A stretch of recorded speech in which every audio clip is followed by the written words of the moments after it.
ایک شخص نے اپنی بیوی کو 3 طلاق دے دیے۔ طلاق دینے کے بعد وہ بڑا پریشان ہوا، جتنے بھی علماء سے پوچھا تو سب نے حرام کا ہی فتویٰ دیا کہ تمہاری بیوی حرام ہو گئی ہے۔ تو اس نے ایک ٹیکنیکل مولوی سے پوچھا کہ مولوی صاحب، میں نے اپنی بیوی کو 3 طلاق دے دیے ہیں، تو کیا میری بیوی حلال ہے یا حرام ہے؟ تو ٹیکنیکل مولوی نے کہا کہ تم نے لفظ طلاق بولتے وقت تا مخرج سے نکالے تھے یا نہیں؟ تو اس نے کہا کہ میں ان پڑھ اور جاہل آدمی تا مخرج سے کیسے نکالتا؟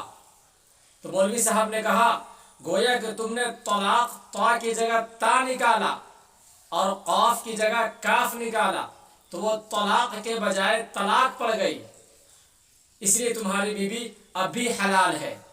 تو یہ بات جب ایک کتابی عالم تک پہنچا تو وہ کہنے لگا کہ بیچارے مولوی کو اس آدمی سے یہ بھی پوچھ لینا چاہیے تھا کہ نکاح کرتے وقت تم نے قبول کو بڑی قاف سے بولا تھا یا نہیں؟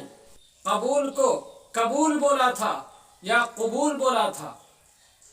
تو اس اعتبار سے تو تمہاری نکاح بھی نہیں ہوا، تو طلاق کیسے پڑ گئی؟ بات سمجھ میں آئی؟